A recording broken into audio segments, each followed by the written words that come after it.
6:01 here on your finally Friday. We have made it to the weekend. Jason and Alicia here with you. And just in time for the weekend, things are starting to thaw out a little bit. Yes, they are. That's what I was trying to say. Your mouth just thawed out. I think it was frozen. Just a little bit. Yeah, we're going to start to feel that warming trend today. In fact, right now, temperatures feeling about 15 to even 20 degrees warmer than this time yesterday. Right now, it's at 22 degrees.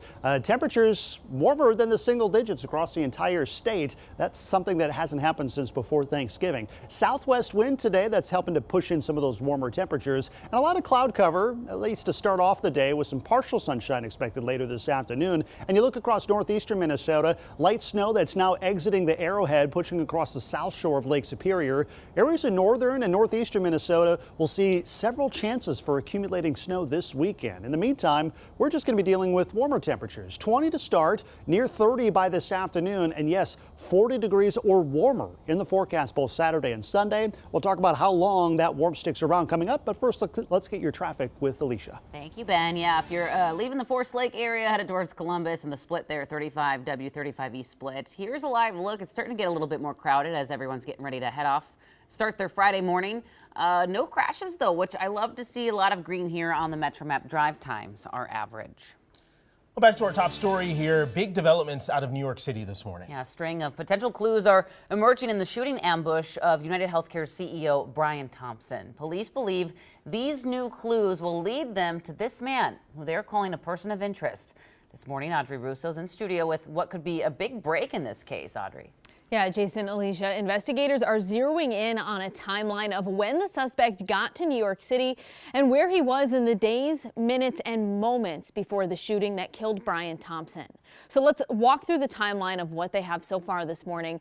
Investigators now believe the suspect took a bus from Atlanta to New York City, arriving on November 24th. So that puts him in New York City for 10 days leading up to the shooting. Police believe the suspect checked into a hostel using cash and a fake ID, and that is where police got these updated surveillance pictures. Now, minutes before the shooting, police say the suspect bought a water bottle and energy bars from a Starbucks, discarded items that police found near the scene of the crime. The Starbucks purchases are a great opening for law enforcement to get on top of who the perpetrator is. It could be some sort of physical evidence, a fingerprint, maybe even some sort of DNA that they can trace. Back here in Minnesota, Maple Grove police say they had never had a report of threats directed at Thompson and his family, but police ended up responding to their homes Thursday night after 2 bomb threats were emailed to city employees. Jason, Alicia. All right, Audrey, thank you for that. And this morning, we're also learning the impact this is having on employees at United Health. Several workers tell us there's been fear and confusion across many conversations on the United Health Group's campus in Minnetonka. The company, though, putting a lot of emphasis on employees to take care of themselves. Emails sent to employees internally say security guidelines and building access processes are being reinforced. There's also been more security and police on campus. Employees were told to take time off if they needed it or to work from home if they feel safer doing so. And there are still so many unanswered questions about what happened in New York. So be sure to stay with KARE 11 as this story develops both on air, online, and on KARE 11 Plus. This morning, a deadline is up for the Hennepin County Jail to reduce their population to below 600. And we can report this morning the jail currently has 556 inmates meeting that requirement. This comes a few days after the Board of Commissioners approved an agreement with 7 counties to house inmates through May at a cost of $5.4 million.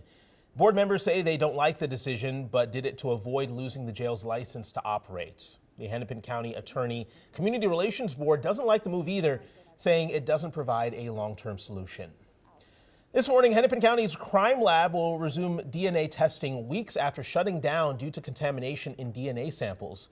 According to the sheriff's office, the contamination was traced to a plastic plate from a third-party vendor. They say staff reviewed more than 50,000 samples and recommended fewer than 10 cases for testing.